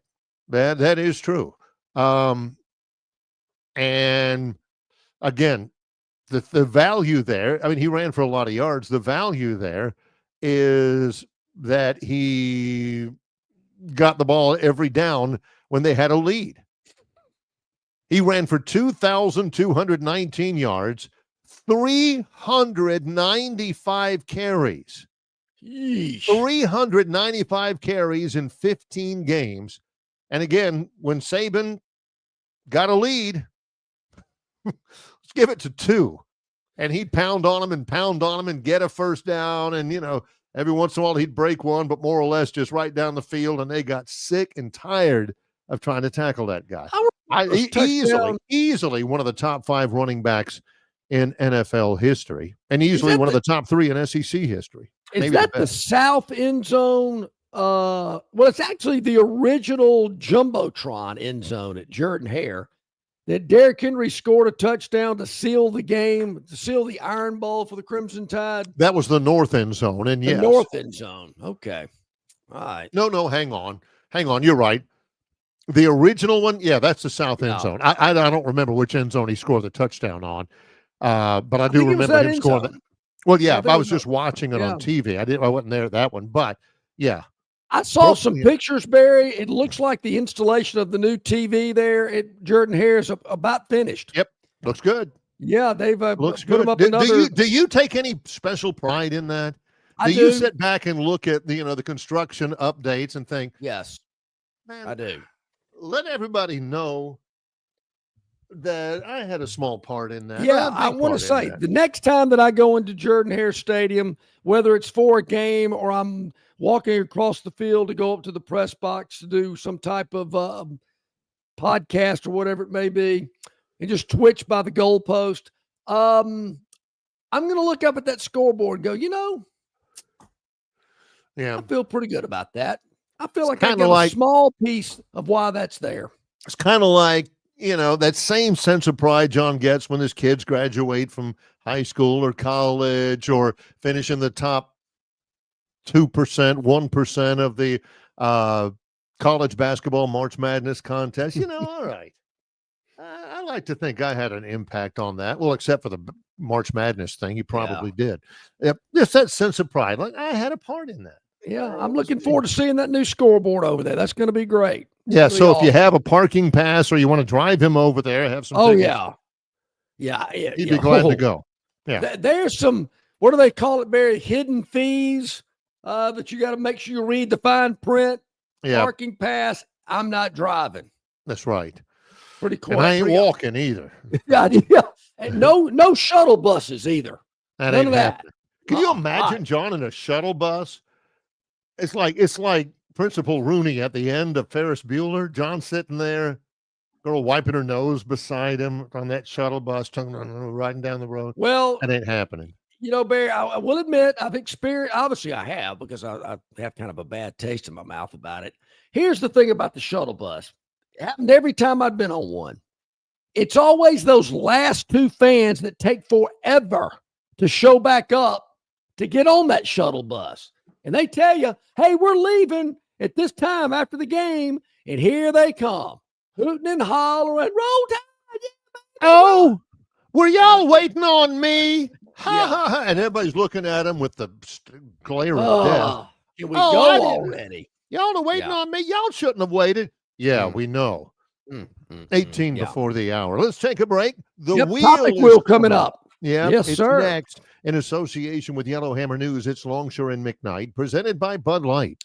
Local banking expertise, the newest innovations and technology, personal attention, genuine hospitality. It's all just part of the River Bank and Trust difference. They invite you to experience it for yourself. Welcome to banking above and beyond at River Bank and Trust. Locations throughout the River region, locations throughout the state of Alabama. River Bank and Trust. In sports, if you think joy only happens after you win, think again. Look at the world's most successful athletes like Serena Williams, Brooks Koepka, and Alex Morgan. They don't spend all their days grinding away. They take time to enjoy themselves, like getting together with friends over a Michelob Ultra, because they know that happiness is the key to winning, and that joy is the whole game, not just the end game. Michelob Ultra.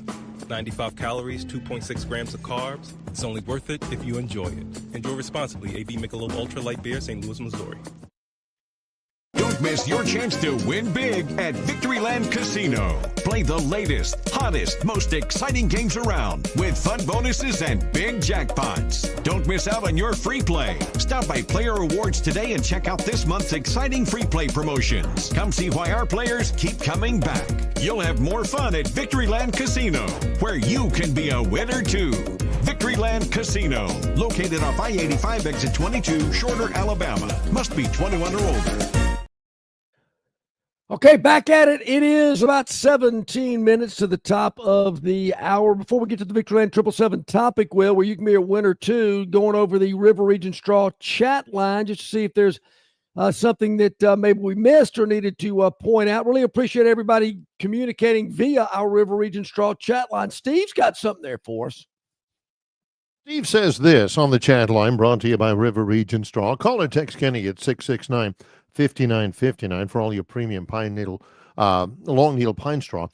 Steve says, I remember seeing Derrick Henry on the sidelines at A-Day in 2016 after his final year in Alabama. He was in street clothes and he looked bigger than anyone that was dressed out. Crazy. The only time I can remember that I was close to Derrick Henry, was at an event, something. And I mean, I'm 6'4", and he's a running back. And most running backs, 5'10", 5'11", 6 feet. I remember that Eric Dickerson was 6'3", and everybody's like, wow, that's crazy. Derrick Henry's 6'4", but his 6'4" looked somehow a lot bigger than my 6'4". Mm-hmm. And of course, he's about 2 times as big as I am. That was unbelievable. I'm thinking that guy is an NFL running back. Can you imagine? And this is the way I thought of things. I have a historical bent. Can you imagine if Derrick Henry was playing like in the Vince Lombardi days? Whew. You know, when Paul Hornung was like 185, you know, you had the offensive lineman in the end. John Hanna was like 270 for the Patriots, and he was huge. Derrick Henry's like 260, 250. Can you imagine handing him the ball against those 240-pound defensive tackles in the SEC back in those days? You know, Barry, I think a little differently. You probably agree with that, I would think. Wholeheartedly. Derrick Henry's from a small town in Northwest Florida. Northeast, yes. Northeast Florida. Did Florida not want this kid? Florida State? Miami? You know, I asked that question about a running back in the state of South Carolina that passed 4 schools on his way to Auburn. He caught a lot of crud about it. Yeah. Did these other schools not want Derrick Henry? Yes, they did. Okay. Everybody did. But there was something about Alabama, something about them that stuck out to them. And I don't know to him about that. I don't know. Maybe it was their reputation. I'm not sure. But yeah, Florida would have loved to have had him. Florida State, Alabama ended up getting him. Wonder how that happened. It happens, you know. It does. You know, the fact that your hometown. Some people want to get away from home. You know, get away from their home state, kind of do something different. Yeah. Just thought I'd bring that up, just in all fairness, because when Stephen Davis, what was his name? Davis. Stephen Davis, whose son I think played at Auburn. Did he? Maybe. Did he not? Did I dream that? Stephen Davis have a son that maybe Auburn recruited? Who knows? I just thought, wow, Clemson, South Carolina, Georgia Tech. Caught a lot of crud about that. It's only fair that I bring that up about Derrick Henry, I guess. Yeah, that's true. That's true. And I can confirm he was heavily recruited.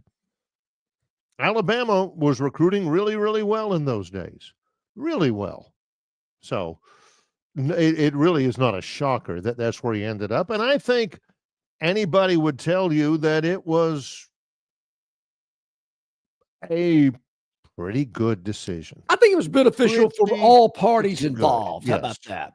It ended up well for him, I would say. It did. Yeah, I think it for did. both.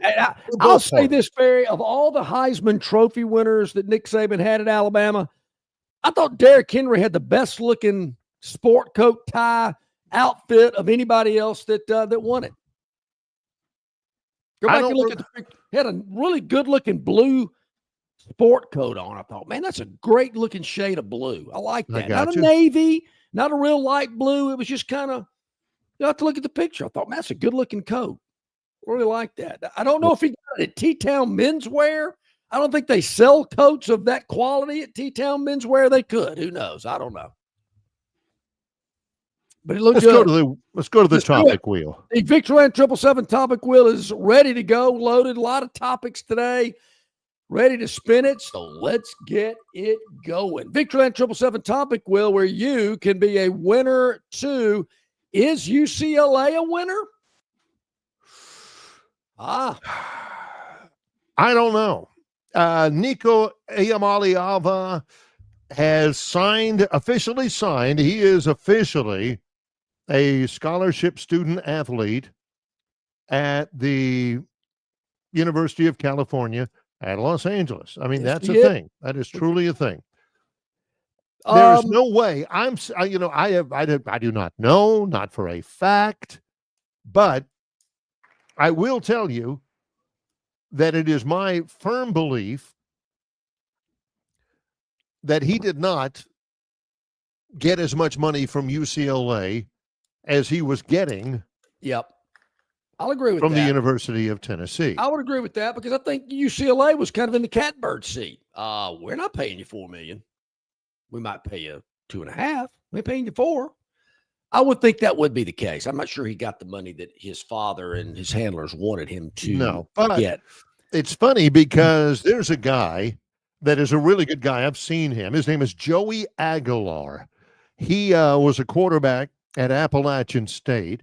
Troy played them for the championship 2 years ago. Really good player. He's from California, and he got in the transfer portal after this season, and he signed at UCLA. Joey Aguilar's a good quarterback.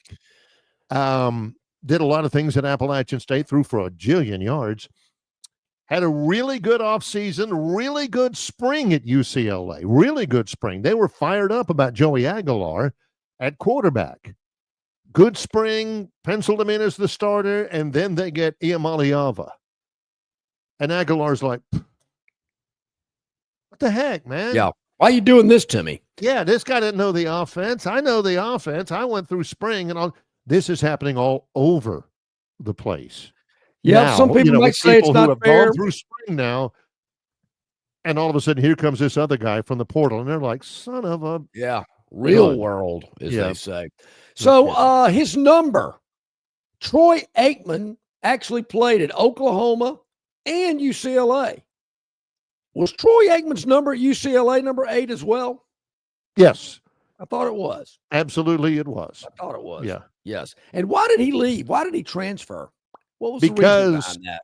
Because they were running the option at Oklahoma. Okay, yeah. And he had originally he was from Southern California.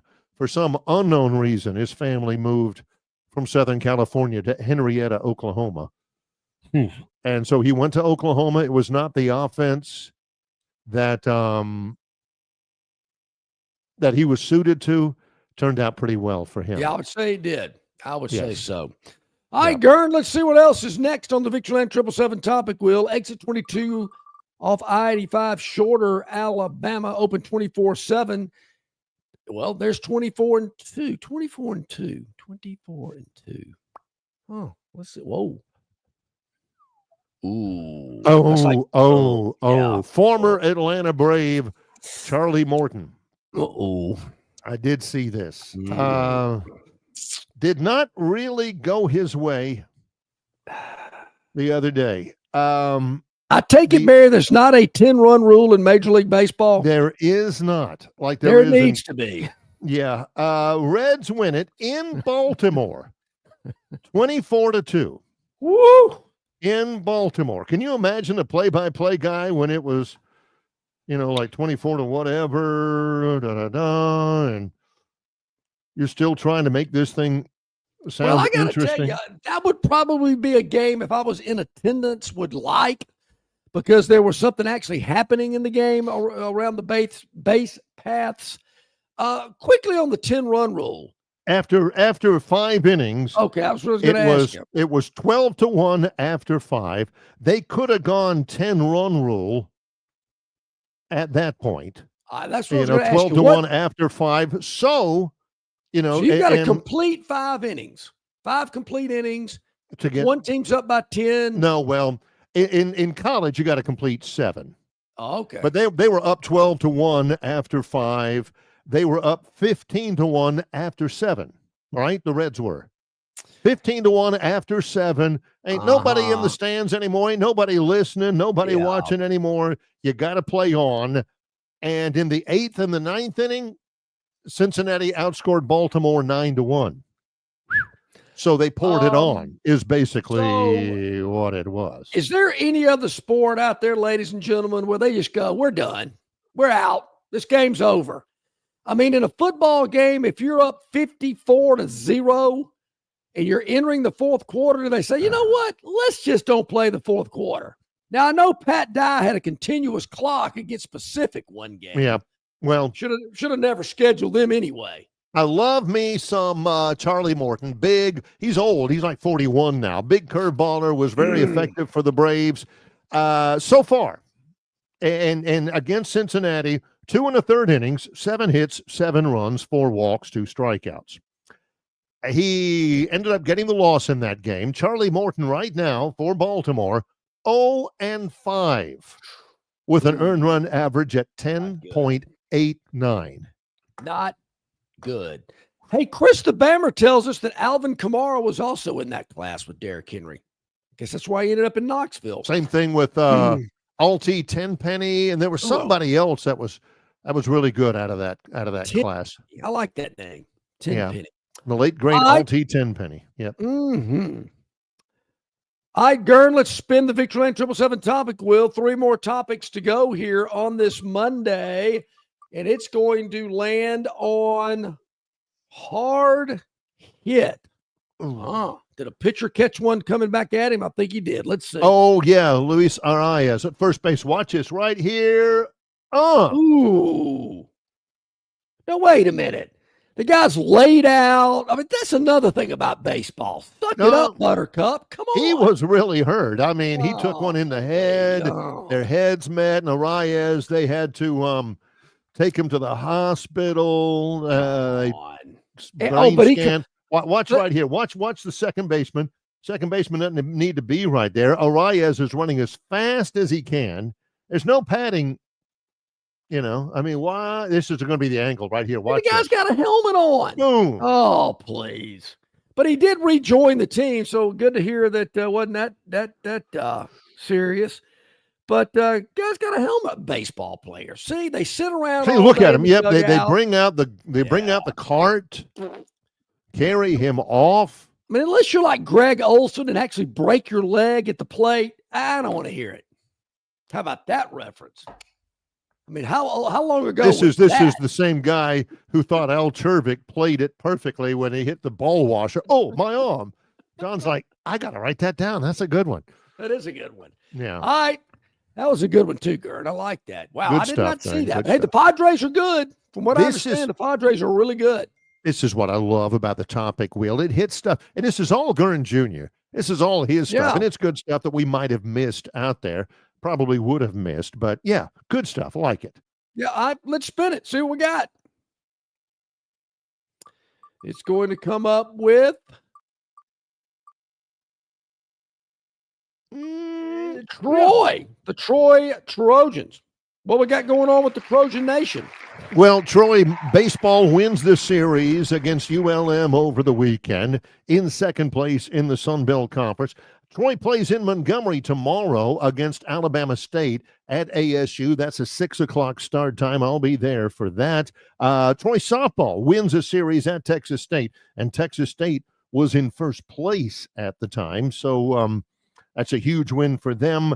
Troy baseball back at home this weekend for 3 games against Texas State at Riddle Pace Field. It's also Letterman's weekend as well. And we're also getting closer to the Troy Sports Hall of Fame banquet, which is this weekend coming up. I get to host this. This is a big week for me. Today, this afternoon, I get to be the MC for the Troy Honors Convocation this afternoon at the Claudia Crosby Theater. I was telling John the other day, that's when I get to announce which fraternity had the highest grade point average, which sorority had the highest grade point average as well. Troy. Did you announce the one that had the lowest? No, they do not. I do not do that. Also tonight, there is this. Troy Miracle League is a really big deal. My buddy Austin Turner is on the Miracle League team. Now, they have a beautiful Miracle League facility, but the tornado that happened about a month ago damaged their facility, so they were playing their games at Riddle Pace Field. Tonight, Troy Baseball is helping to support the Miracle League. They'll be out there when they're playing. It is truly something. Come out and support them. We'll be feeding the players, the after the game, I believe. There's a lot going on. 6:00 tonight. If you're in the area, the Troy Miracle League, last week it was the Troy football program that helped support them and ran with them and helped out. Tonight at 6, it'll be the baseball team for the Troy Miracle League. So that's going on. Awesome. All right, great. So where's the Miracle League Park there in Troy?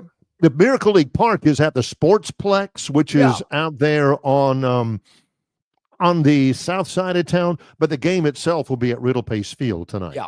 All right. Yeah. All right, Gern, spin it one more time just to make it official so we make sure that no funny business was taking place on the wheel here. Our Victory Lane 777 topic wheel, here it goes. It's going to stop on Golden. All right, what we got when it comes to Golden? Oh, I like this. Women's World Championship in hockey? Yeah. You know, I was texting my good buddy Gary Gallant up there in Amherstburg, Virginia. Yeah, USA defeats Canada in the gold medal showdown at the Women's World Championship. I think it came to a shootout.